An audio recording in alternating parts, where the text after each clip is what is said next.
participe dessas reuniões, mas, infelizmente, a adesão está sendo muito pequena. Inclusive, eu passei para elas hoje, lá no Comitê de Mortalidade de Mossoró, a nota técnica sobre vacinação, né, para ver se elas estudam e realmente possa fazer a vacinação, porque essa região, Mossoró, que é a segunda região, é onde é realmente o maior número de óbito materno. E foi, inclusive, aquele caso apresentado aqui do Rio Grande do Norte, foi lá da maternidade lá de Mossoró. E, assim, eu tenho convocado, chamado todos para participar dessas reuniões, que é o momento ímpar que nós estamos tendo para melhorar, contribuir, né, para a assistência à mulher numa doença que realmente a gente não sabe o que é. Uma hora a paciente morre, outra hora ela consegue sobreviver, e assim vai por diante. Eu tenho lamentado, o pessoal não está participando mais. Não, mas a senhora não preocupe, não, porque se a gente tiver uma pessoa participando, já está valendo. Né? Eu acho que isso a gente não tem que preocupar, não. Eu estava olhando aqui, eu acho que a senhora tem dados de mortalidade materna até melhores que os da gente, né? Porque eu estava olhando aqui pelo observatório, quantos óbitos está acontecendo aí no Rio Grande do Norte? Que já teve por Covid. A senhora tem isso? Aqui, pelo que a gente vê, eu vejo no CIVEP gripe 27 óbitos. Está fechado, doutora Maria do Carmo. Até o dia 13 de abril, teve 12 óbitos, óbito materno por Covid, sendo 10 óbitos daqui da Grande Natal. Da Grande Natal, que a gente chama, que é o município de Natal, e os municípios São Gonçalo do Amarante, Parnamirim, Extremóis, que são os municípios da Grande Natal. Então, enquanto que o ano de 2020, durante o ano, foram 6 óbitos maternos. Em abril, nós estamos com 12, quer dizer, já o duplo do que aconteceu no ano de 2020. E eu estou aqui na luta para, no dia 13 de maio, é o Rio Grande do Norte que vai apresentar. Eu estou tentando para ver se tem um caso da maternidade Escola Januário Circo, e realmente a maternidade, eu tive toda a minha formação médica, como estudante, residente, professora, e está difícil para que o caso seja apresentado. Eu tenho feito um esforço muito grande, porque é o que está acontecendo lá na maternidade. Depois que tem a resolução do parto, a paciente é transferida para outra UTI. E, assim, realmente está muito difícil aqui o estado da questão do atendimento à mulher com Covid. Porque ela não tem um fluxo definido. Tem o parto em um local, vai para a UTI em outro local. Eu acho que isso contribui mais ainda para essa mulher ir ao óbito. Eu acho que essa parte do fluxo talvez seja um dos maiores problemas que a gente tem, né? Toda vez que a gente tem... eu estava olhando aqui, quando a gente olha mesmo os casos de Natal, né? Natal aqui pelo CIVEP gripe aparece 9 óbitos, pegando 2020 e 2021, né? E aí a gente tem que... A mortalidade para quem chegou na UTI foi 50%, que é uma mortalidade alta, né? Se a gente olhar a média do Brasil, a gente está com um número menor que isso. E aí uma coisa que eu acho que seria importante, até assim numa próxima reunião que a gente tiver, talvez chamar o pessoal que é intensivista também, porque mesmo quando a gente olha o pessoal, as pessoas que foram a óbito, aqui mostra 42% que não foi entubado. E uma coisa que a gente tem percebido são duas coisas. Uma dificuldade que as pessoas têm de acesso, e aí eu acho que a senhora apontou uma coisa que é principal, né? É muito difícil essa história do parto ter que acontecer na maternidade e a paciente ter a vaga de UTI num outro hospital. Né? O Zaconeta falou, eu estou com a marquinha aqui porque eu estava dentro de uma UTI, onde a hora que a paciente foi entubada, fez uma bradicardia fetal, foi para 47 de batimentos cardíacos fetais. Como não recuperou uma gestante de 30 semanas, a gente fez o parto. Mas isso só é possível porque a gente tem a equipe da obstetrícia no mesmo lugar onde a gente tem a UTI. Senão a gente vai acabar fazendo parto de um tanto de gente, piorando o prognóstico, né? Então, acho que seria importante ver se a gente consegue até que os intensivistas venham. E deixa eu fazer uma pergunta para a senhora, e talvez para mais gente que estiver aqui, né? Se vocês têm um caso que está complicado numa unidade básica de saúde, numa UPA, como é que vocês têm que fazer para conseguir mandar esse caso para um lugar que tem UTI? Aqui em Natal, UTI para atender a mulher só tem na maternidade Almeida Castro, lá em Mossoró. Nas outras regiões não tem UTI. Ou se tem na maternidade, por exemplo, em Caicó, que é a região do Siridó, se tiver o parto na maternidade, que é do município, então após o parto vai para o hospital regional. E fica assim, é uma cidade do interior, uma cidade pequena, mas para o transporte dessa paciente para a cidade é muito longe o transporte de uma unidade para outra. Vamos dizer que a unidade, a maternidade fica na região norte e ela vai ser transferida para o hospital na região sul. E no hospital não tem equipe de obstetrícia? Não tem equipe de obstetrícia no hospital. E o único que tem a maternidade Almeida Castro, que tem... você viu aquele caso que foi apresentado, né? De Mossoró, é que tem a UTI na própria maternidade. Nós temos aqui em Natal um hospital do Estado e tem um hospital da Universidade. O hospital do Estado é um hospital geral, que tem leite destinado para a obstetrícia, mas tem uma UTI, mas só tem um leito para paciente COVID. Porque essa maternidade fica na região norte, onde existe muito causas externas, muito acidentes e homicídios e suicídios, que essas pacientes muitas vezes são atendidas lá e vão para a UTI, então realmente precisa. E foi criada uma UTI no Hospital da Polícia Militar, que eu, como eu disse no início das reuniões, que eu briguei muito para que essa UTI, que são 10 leitos, e tivesse uma obstetra de plantão para atender essas mulheres quando tivesse necessidade. Mas o que é que acontece? A paciente vai para o hospital da polícia se ela tiver 31 semanas e 6 dias. Se tiver 32 semanas, que eu não sei por que isso, 32 semanas, então, ou vai para a maternidade Januário Ciclo, ou vai para a maternidade do Estado.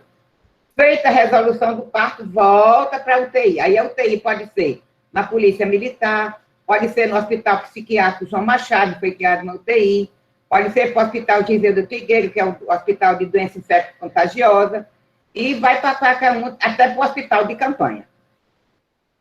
Quer dizer, ela não tem, depois do parto, ela não tem uma UTI certa onde ela vai ficar. É por isso que eu acho que está aumentando o número de óbitos aqui no Estado, exatamente por essa falta do fluxo. Braga vai estar aqui na próxima semana. Ele disse, já ligou para mim, vai chegar domingo. Eu vou ver se eu consigo uma reunião dele com o secretário, vou ver se chamo a rede materna, a Rede Cegonha, né?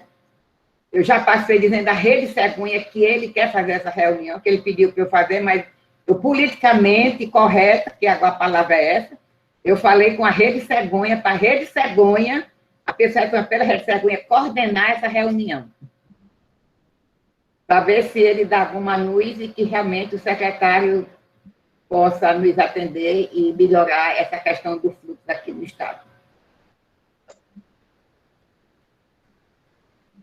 Teu microfone está fechado, Rosana. Desculpa. A mortalidade materna, tirando a época do Covid, é muito alta aí? A gente tem uma média de óbitos de 37, 35, 37 óbitos maternos, principalmente, a principal causa é a hipertensão, seguida de hemorragia e infecção. E tem um percentual também de causas obstétricas indiretas, principalmente as pacientes que são portadoras de cardiopatia devido à febre reumática. Então, assim, pacientes que têm edema agudo de pulmão pós-parto, que vai ver se foi estenose mitral, a insuficiência aórtica. Então, tem demais aqui. Isso eu tenho falado praticamente todas as regionais, eu tenho dado aula sobre a tensão pré-natal, mas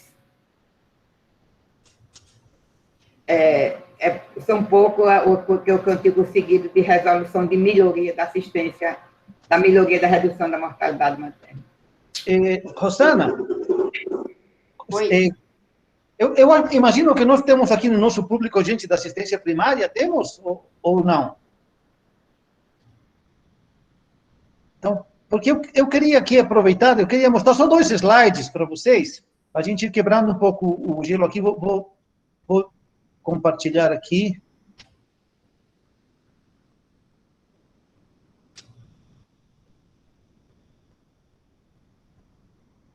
Vocês estão vendo minha tela?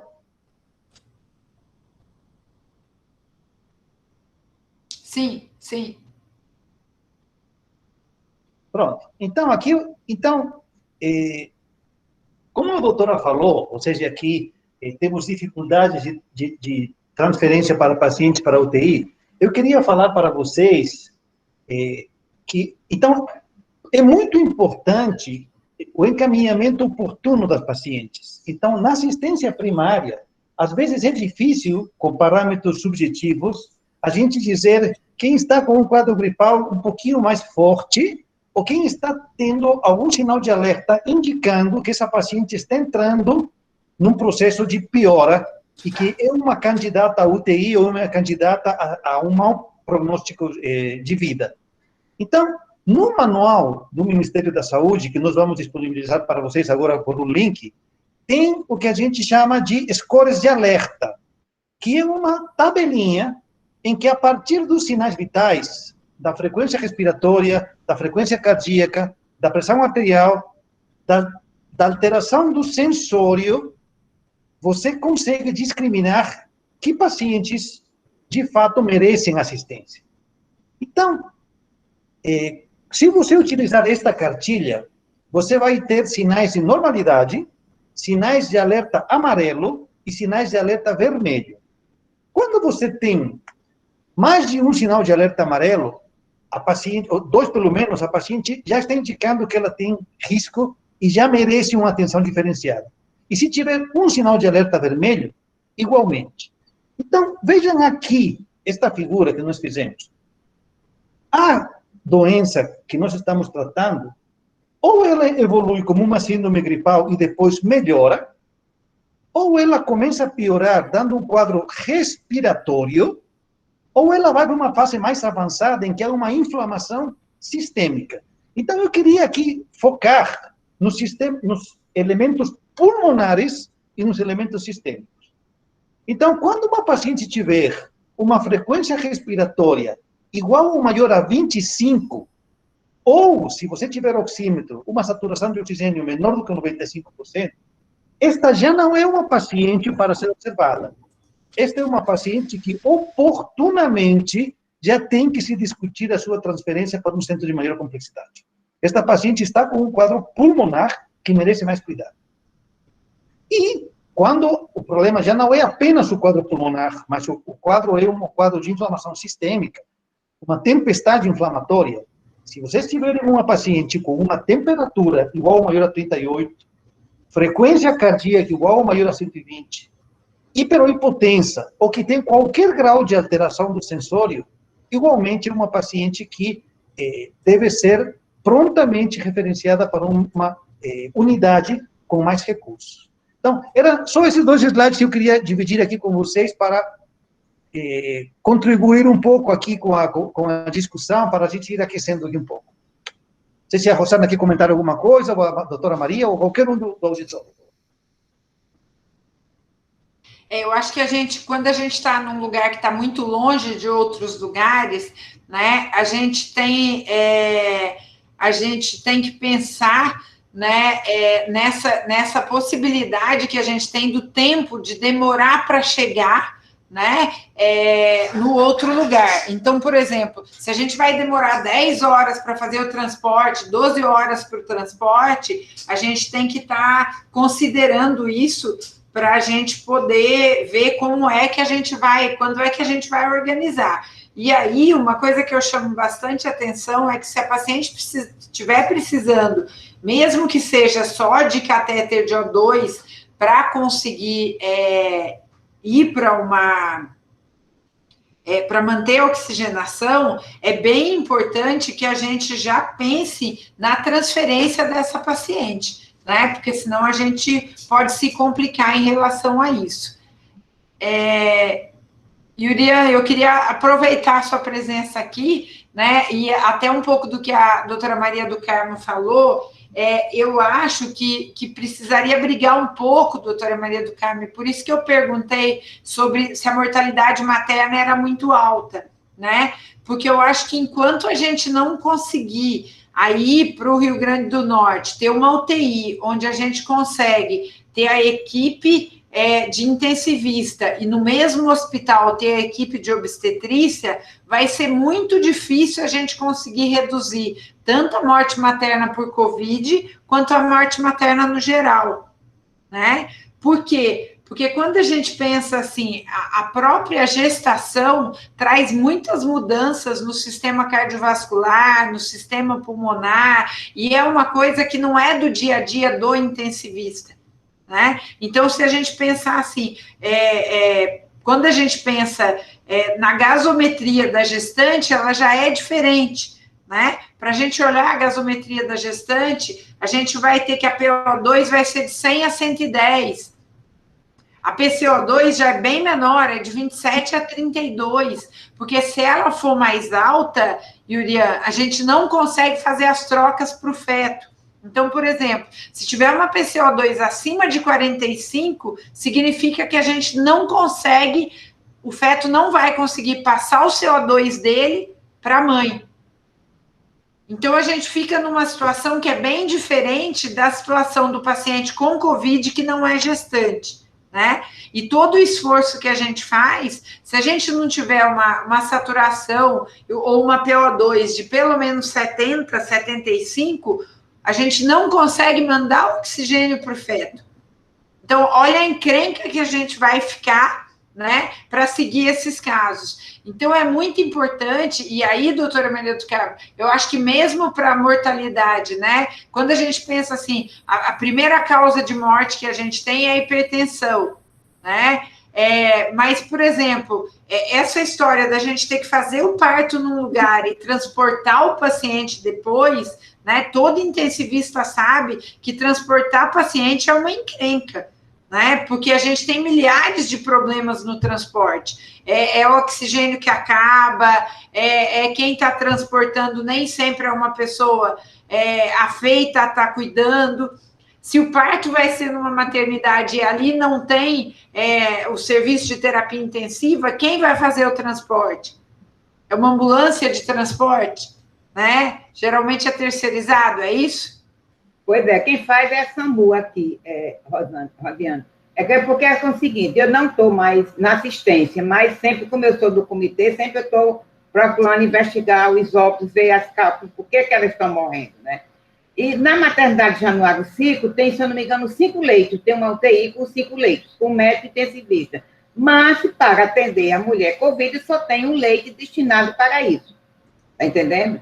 Na maternidade estadual, na maternidade Dr. José Pedro Bezerra, também tem UTI, mas só tem destinado para a Covid um leito.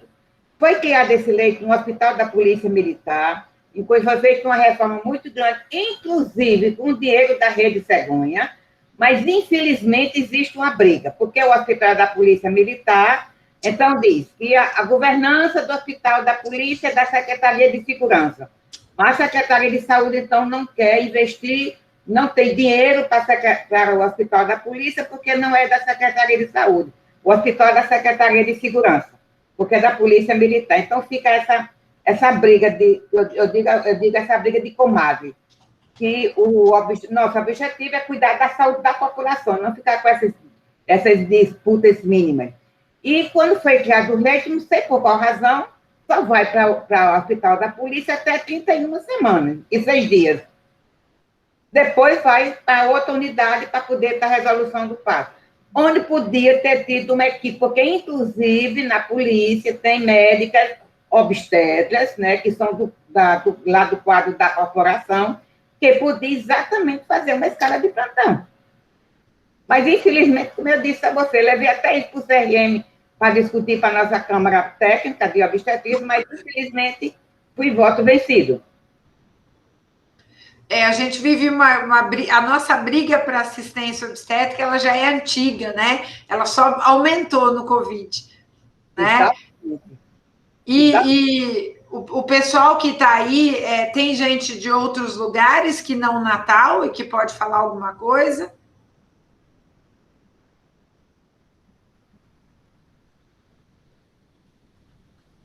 A senhora que conhece aí, eu vou pedir para a senhora dizer para a gente quem é que é de fora aí. Como eu sei que a senhora é respeitadíssima, eu tenho certeza que se a senhora chamar, eles vão entrar. Alguém, gente, quer colocar alguma coisa, alguma dificuldade que está tendo, não só de fluxo, mas de diagnóstico, de ter acesso a exame?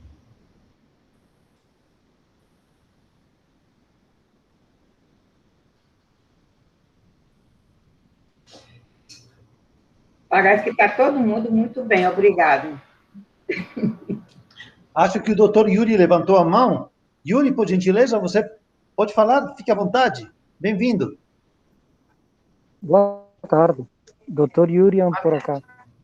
A ver, cada semana yo trato de participar en todos estos debates porque, a ver, yo soy médico cubano, soy especialista en terapia intensiva con 10 años de experiencia, mas no actúo en la área porque estoy estudiando para hacer OG válida. Lamentablemente no puedo ayudar ao país en este momento porque me veo imposibilitado de poder trabajar. Lá en Cuba trabajé mucho con grávidas en la UTI. Acá la única experiencia que tengo con COVID fue trabajar en un hospital de campaña de Belén durante 8 meses, que por la falta de médicos lá, o Estado nos contrató por lá. Então, o COVID é muito, ou seja, atua muito em diferentes partes do corpo, atuando com muitas complicações. E aqui, por vocês e por lo que he estudado, estoy aprendiendo un poco más por la parte de ginecostetricia. Entonces, por lo menos aquí soy un poco más ouvido, trato de estudiar a tarefas de casa. Actualmente me encuentro trabajando en el Ministerio de la Salud, en la parte de la vigilancia do óbito, y acá estamos trabajando mucho para hacer una reducción de la mortalidad materna. ¿Por qué? Porque actualmente as cifras están muy altas. As grávidas están llegando prácticamente ao hospital muito ruim e principalmente va por problemas da parte da assistência primária, da parte do seguimento prenatal, da parte da um pouco mal atenção lá na base, com muitos fatores de risco. E então, atualmente me encontro trabajando acá y apoyando en todas estas tarefas, en todos esos proyectos para mejorar un poco a salud de las grávidas por enquanto. Y ya desde la parte de terapia intensiva solo fico aquí actualizándome. Obrigada pela sua participação. E você chamou atenção para uma coisa que a gente também tem visto, por isso que o Zaconeta até colocou ali, né? É muito importante que a gente melhore esse encaminhamento da gestante no momento correto, né? Porque o que a gente tem visto é que as pacientes, eu acho que tem 2 demoras que com as discussões e até vendo os casos aqui no Hospital das Clínicas, para a gente fica muito claro. Uma é a demora para a chegada do paciente no serviço hospitalar, então, às vezes, chega numa situação muito ruim, e isso tem vários fatores, né? Tem uma dificuldade de encaminhamento, tem um medo também da paciente de de ir até o hospital, né? Principalmente quando ela vê que aquele hospital tem muito Covid, então a gente tem vários problemas em relação a isso. E um outro problema que eu vejo também, nós fomos no Covid de um extremo que se entubava todo mundo rápido, para um outro extremo agora, onde parece que as pessoas não estão querendo entubar, né? E aí, para a gestante, isso tem sido bem, bem grave mesmo. Então, um atraso nessa intubação. Então, a gente vê pacientes que já estão ali com uma saturação muito baixa, com uma PO2 muito baixa, com muito cansaço, porque a gestante faz taquipneia, e as pessoas ainda retardando a intubação. E aí acaba fazendo uma intubação muito tardia. Então, eu acho que essas demoras têm ficado bem claras para a gente, né? E aí é importante também, eu queria perguntar também para você e para todo mundo aqui também, né? Como é que está o atendimento, né? De pré-natal, se ele continua, se ele teve algum bloqueio. E aí, Arielle, se você quiser contar para a gente como é que está o atendimento aí, né? E se chegou a ter caso de Covid, ela trabalha com saúde indígena, né? Então, se você quiser contar um pouquinho no chat, ela está com uma internet ruim, mas acho que é interessante também ouvir se você colocando aí, a gente lê como está a situação ainda. Aí, se chegou a ter caso de Covid e como é que vocês lidam, porque eu acho que tem tantas variáveis, né? Então, é bastante coisa diferente para a gente pensar também. Oi, Rosana, não sei se vocês vão conseguir me ouvir. Estamos ouvindo, sim. Eu trabalho aqui no Dissei Chavante, saúde indígena. Fica situado no estado do Mato Grosso. Tá? Eu e minha colega de Mariana. O Dissei Chavante, ele tem mais de 23 mil indígenas. E, em média, por ano, a gente tem em torno de 1.400 gestantes por ano aqui no Dissei. Nós trabalhamos com a atenção básica. Nós tivemos muitos casos de Covid no Dissei em 2020, mais ou menos no mês de junho, julho. Tivemos muitos casos no mês de setembro. E hoje nós temos poucos casos de Covid, casos ativos. Tivemos muitos óbitos. Esse início de ano também tivemos um considerável. Até a nossa taxa, a gente estava discutindo ontem, a nossa taxa está elevada de óbitos. Mas em relação à gestante, nós não tivemos óbitos por Covid em gestantes. Tivemos por outros motivos, mas não por Covid. Tivemos casos, sim, em gestantes, casos de Covid em gestantes. Essas gestantes eram encaminhadas para realizar o parto na referência. Tem locais que tem a unidade Covid, então elas eram encaminhadas para a unidade Covid, e lá elas eram encaminhadas para os hospitais de referência. Mas tivemos também casos que o parto aconteceu na aldeia por parteiras indígenas, porque dependendo da região, os partos são feitos na aldeia mesmo, por parteiras. E devido à proximidade de algumas aldeias da cidade, acaba que alguns partos, a maioria são feitos na cidade, mas dependendo da região é feito na aldeia, sim. E hoje, casos de Covid em gestante nós não estamos tendo, mas já tivemos sim. E foi muito caso, Arielle, ou você acha que de alguma forma elas se protegeram mais, comparando assim com a população? Sim, foram muitos casos, na época, porque a gente teve... Aqui nós tivemos casos em todas as faixas etárias. Tivemos, sim, as gestantes foram acometidas. Agora elas estão sendo vacinadas, porque no início da vacinação elas não entraram para ser vacinadas. Aí agora sim, elas estão sendo vacinadas, a gente está tendo boa adesão para a vacinação. Eu queria aproveitar para perguntar, Arielle, e como que vocês estão na sua capacidade de testagem? Ou seja, vocês estão tendo acesso, por exemplo, a testes para saber se de fato a pessoa está com Covid ou é uma presunção que vocês fazem? Como é que está a dificuldade ou facilidade de acesso à testagem?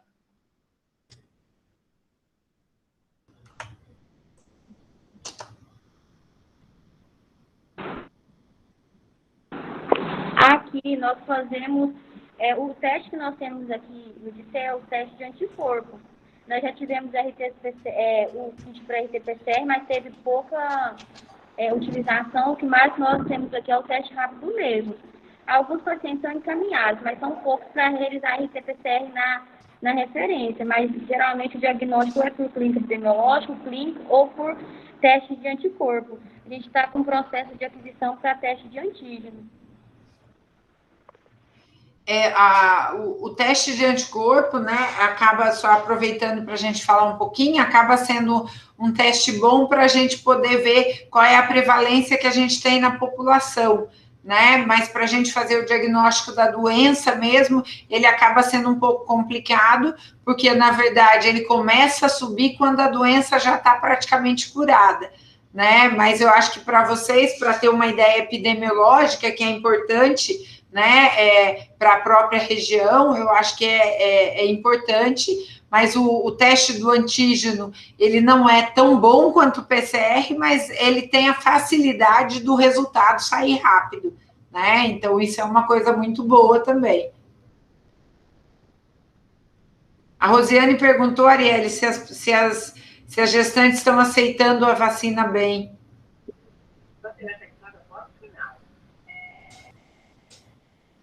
Não sei se é.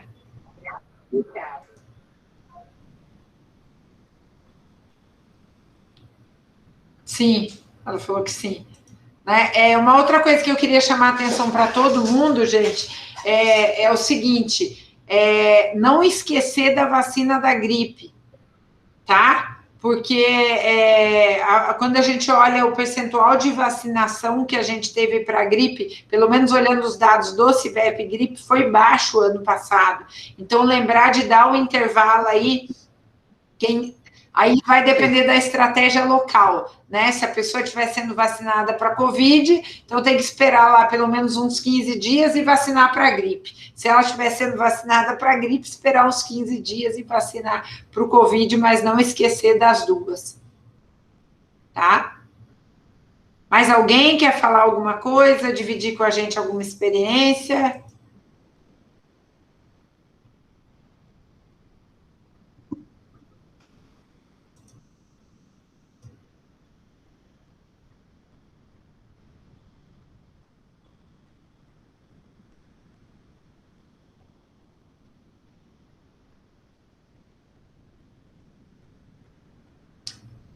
A professora Rosiane colocou aqui também, né, que tem muita gente querendo fazer o teste de anticorpo para ver se já teve Covid, se dá para a gente falar um pouco disso, né?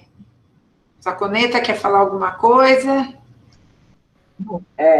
Ana, daqui que eu pedi aqui a informação de uma colega que está na assistência. Tá. Aqui, o Rio Grande do Norte não está fazendo teste para as pacientes que chegam na maternidade em trabalho de parto. Se ela tiver alguma queixa, aí se faz o swab. Se ela tiver queixa respiratória. Se não, não faz nenhum teste. Infelizmente, aqui não está sendo feito. As pacientes não estão sendo feito o teste no internamento. Doutora, e na paciente sintomática, e quando vocês pedem o teste, ele é disponível em tempo hábil? Realmente faz em tempo hábil, faz. Porque aí tem o LACEN que faz realmente isso, consegue fazer rápido. Né? E vem a resposta pelo GAL. A outra dificuldade aqui no Rio Grande do Norte é que não tem, só existe um local que faz pré-natal de alto risco, que é na maternidade Escola Januário Filho. Então, a paciente que mora por exemplo, lá na região 2, da segunda região, ela anda 400 quilômetros para fazer uma consulta do pré-natal. Veja, 400 quilômetros para fazer uma consulta. Entendi. E, às vezes, quando chega, diz que não tem vaga. A verdade que aqui o Rio Grande do Norte tem é a questão do pré-natal de alto risco. A Sociedade de Ginecologia já fez uma reunião com o secretário de Saúde, e aqui nós temos a facilidade, às vezes, de conversar com o secretário, porque eles foram nossos alunos, né? Então, a gente puxa as orelhas dele, briga, reclama, mas, infelizmente, não tem, não sei, o que é que falta para que realmente seja organizado para Natal de alto risco. Ontem foi apresentado à governadora o programa para a redução da mortalidade materna no estado. Eu pedi ao secretário que eu queria ir conversar com a governadora, mas não deixaram eu ir, não. Tá certo. Então, vou responder aqui, então, o que a professora Rosiane me perguntou. Olha, tem muita gente querendo fazer teste de anticorpo para ver se já teve Covid. Olha, não é recomendável, assim, que a população vá fazer o teste de anticorpo para ver se já teve. Primeiro, porque todos os exames, eles têm falsos positivos e falsos negativos. Então, você pode adquirir uma informação que não vai ter utilidade para você. Segundo, o fato de você ter um exame dizendo que você tem anticorpos, não quer dizer que você é imune à doença. Então, de qualquer maneira, você terá que continuar fazendo as medidas de distanciamento social, higiene e etiqueta respiratória que são recomendáveis para todo mundo. Então, não é para ir fazer o exame só para ver se já tem anticorpos. Isso é importante, isso tem que ser dito. Quando a gente fala do teste de anticorpo, né, a importância dele é uma análise populacional, mas para fazer uma foto do momento, para saber na nossa população aqui qual é a prevalência. E aí a gente tem desde a pessoa que teve Covid há bastante tempo e pode estar com anticorpo negativo, até aquele que vacinou e que ainda não desenvolveu anticorpo ainda. Então, é uma variedade muito grande de possibilidades, né? E lembrar uma coisa importante, que é assim, a pessoa vai lá e faz o teste, né? Faz um teste rápido, que é um teste de anticorpo, e fala: não, eu não estou com Covid, posso me aglomerar com quem eu quiser, e está tudo errado, né? Porque o teste de anticorpo vai dizer que a pessoa já teve, não diz o que está acontecendo agora. E lembrar que, assim, apesar de rara, né? A gente tem alguns casos, hoje já não é mais tão pouco assim, já tem mais casos de possibilidade de reinfecção por uma nova variante. Então, tomar bastante cuidado com isso e lembrar que a vacina também, né, mesmo as mulheres que estão vacinando, é importante a gente esclarecer que vacina não é passaporte de nada, a gente tem que continuar usando máscara, continuar tomando todos os cuidados. Aqui a Arielle nos colocou, estamos em falta de testes de antígeno. Então, como a professora Rosana colocou, então, realmente, o teste de antígeno, apesar dele não ter um ótimo desempenho, mas ele tem utilidade. E o Ministério da Saúde disse para nós que tanto o PCR quanto o teste de antígeno, eles estão sendo distribuídos. Então, eu acho que é importante que vocês cobrem dos seus gestores que eles se mobilizem para fazer jus a esses testes que o Ministério está disponibilizando, tá bom? Então, aqui nós vamos cumprir esse recado. Os gestores cobrem, porque eu vou transmitir aqui as palavras do secretário de Assistência Básica. Não está faltando teste. Então, vocês têm que cobrar isso para que chegue a quem tem que chegar. Eu vou pedir para fazer essa cobrança aqui no estado, segunda-feira, quando ele estiver aqui. Aperte ele, viu, doutora?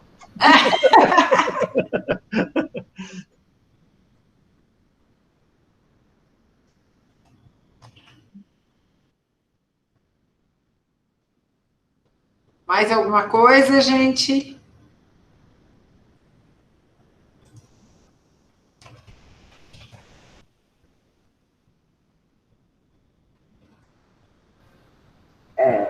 Rosana, o caso que vai ser apresentado aqui do Rio Grande do Norte, uma paciente que foi atendida na maternidade Escola Januário 5 e foi ao óbito no Hospital João Machado. O Hospital João Machado é um hospital psiquiátrico, mas que abriu lá leitos para UTI. Então, eu estou conseguindo ver se o médico intensivista de lá, o residente apresenta até na maternidade, até onde ela ficou na maternidade, e ver se o intensivista lá do João Machado termina de atender o caso. Pode ser assim? Pode, claro, como vocês preferirem. A gente já teve aqui, né, participação de intensivistas que foram ótimos. Não, eu vi outro da enfermeira que foi excelente. Sim. Eu estou preocupada, assim, porque eu tenho muito cuidado para não ferir os brios de quem está à frente. E, assim, eu tenho que falar isso com Camila, que é a responsável pela rede materna infantil aqui no estado, né? Não é Camila lá do Ministério, não, é outra Camila aqui do Rio Grande do Norte mesmo. E, assim, eu tenho que falar com cuidado, porque, assim, todo mundo quer aparecer e fica difícil, né? Eu sempre digo, minha gente, quando pergunta o que é que você quer, eu digo, eu só quero que reduza a morte materna. Só isso. E que melhore o atendimento à gestante com Covid. Não quero nem o privilégio, não quero o cargo, não quero nada, até porque também não tenho tempo.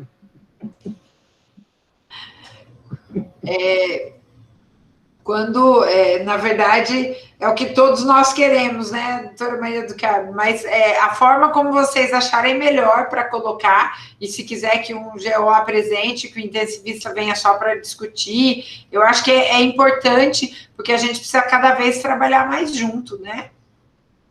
Então, acho que isso é importante. Aí eu tenho que articular isso com a diretora da maternidade, articular isso com a coordenadora da residência médica. É muita articulação, viu? Não, inclusive, se não tiver ninguém para apresentar o caso, você pode mandar as suas perguntas. O importante é não perder a oportunidade da troca de experiência, né?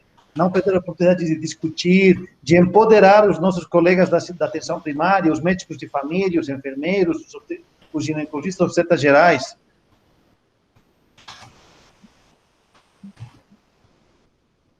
Pois é, Zacuneta, exatamente o que eu estou fazendo, como eu não estou na assistência, mas eu estou insistindo junto às colegas, principalmente junto à universidade, que eu acho que sempre é assim, a maternidade Escola Januário Ciclo foi referência.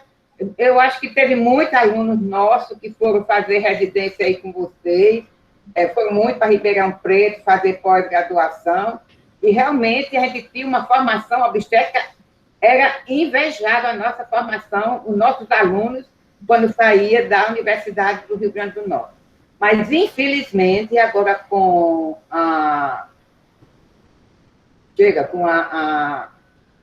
quando aquela rede de hospitais, com a rede de hospitais, que agora está tomando conta de todos os hospitais universitários, realmente deixou muito a desejar o ensino da obstetrícia na maternidade Januário Ciclo, muito mesmo. A gente tinha aluno, pelo menos, tem uns que ainda diz assim, a senhora me obrigou a fazer não sei quantos partos.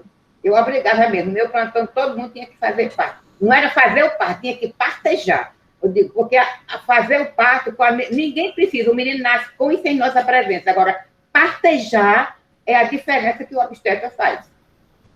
E realmente eles aprendiam, e quando chegava aí para fazer residência em São Paulo, teve muitos que diziam, professor, olha, eu estou dando plantão na maternidade do interior, é como estou sobrevivente em São Paulo, fazendo residência de cardiologia e dando plantão de obstetrícia. É isso mesmo, né? Que bom. Mais alguém, gente, quer colocar alguma dúvida, alguma coisa? Acho que a gente já está chegando no nosso limite de tempo. Podemos entrar na sessão desabafos, gente. Pode colocar aqui todos os seus sentimentos no chat, não vamos identificar vocês.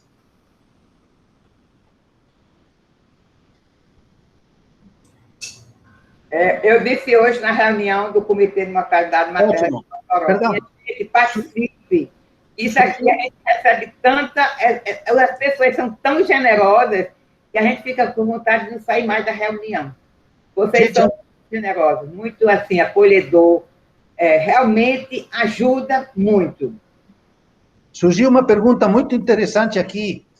Teste de anticorpo pode fazer pós-vacinação? O paciente tomou as 2 doses. Que pergunta interessante. Rosana, você quer falar para nós? O que acontece, né, Arielle?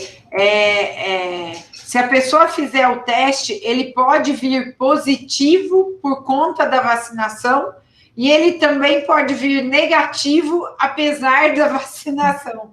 Então, o que acontece? Ele não consegue ajudar muito, né?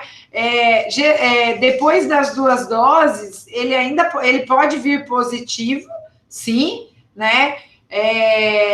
A gente tem um estudo grande sendo feito aqui no Hospital das Clínicas, porque o HC tem 23 mil funcionários, né? Então, a gente está fazendo avaliação e a gente vê que tem um número grande de pessoas que, sim, virou o teste, mas também tem gente que não, né? Então, a gente não dá para a gente se fiar no teste, e o que todo mundo fala é que a pessoa pode desenvolver a imunidade humoral, que não vai ter essa alteração. E uma coisa muito importante, gente, não é para fazer o teste para ver se a vacina deu certo. Principalmente porque aquele que vacinou e não deu o anticorpo, ele vai agir como um comunicador antivacina. Ele vai dizer, olha, não vale a pena tomar a vacina porque eu tomei e não fiz anticorpos. Então, populacionalmente, a vacina é a melhor arma que nós temos para vencer essa doença. Então, todo mundo que tiver acesso e estiver dentro da norma tem que se vacinar e não precisa fazer teste para checar se a vacina deu certo. Tem que manter o distanciamento e a etiqueta respiratória. Temos 6 minutinhos aqui. Atenção, tímidos, podem colocar uma perguntinha aí? A Cleide perguntou se a gente tem algum fluxo para gestante com Covid, né? Cleide, a gente tem, eu acho que é importante que cada lugar organize como vai ser esse fluxo, né? O fluxo que a gente tem é tentar separar as gestantes com Covid dos casos de pacientes sem Covid. Não sei se é isso que você está perguntando, se você quiser algum detalhe maior em relação a isso, e quiser colocar no chat, a gente pode tá mostrando, falando também. A Arielle falou que os hospitais exigem que sejam realizados os testes, mesmo no vacinado. Arielle, o teste de anticorpo não serve para nada, nem no hospital, né? Porque ele vai dizer que a pessoa já teve Covid um dia, ou que ela foi vacinada para Covid um dia. Então, assim, o fato dele vir positivo não pode ser motivo para a pessoa não ser atendida no hospital. Só lembrando, a maioria dos testes de anticorpo, eles vão lidar com IgG, né? Então, é infecção passada, e o IgM de Covid não é um teste que está muito bom, tá? Então, ninguém nem está dando muita atenção para essa situação do IgG positivo. Cleide, eu fiquei em dúvida se você, quando você fala fluxo, você se refere ao fluxo de atendimento regional ou a um protocolo assistencial. Então, eu coloquei aqui no chat um e-mail. Vou pedir para você e para quem tiver qualquer dúvida, pode mandar pergunta por este e-mail, que nós vamos responder com muito prazer. Pode mandar bem especificado, vamos mandar para você qual seria o protocolo de assistência nos diferentes estágios da doença. Tudo bem? Está aí o e-mail, se sintam à vontade para enviar perguntas por ele também.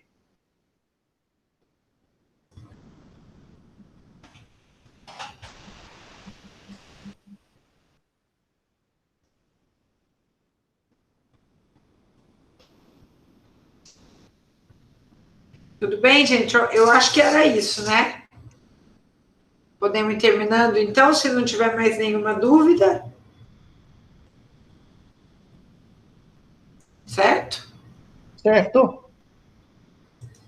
Então, tá joia, gente.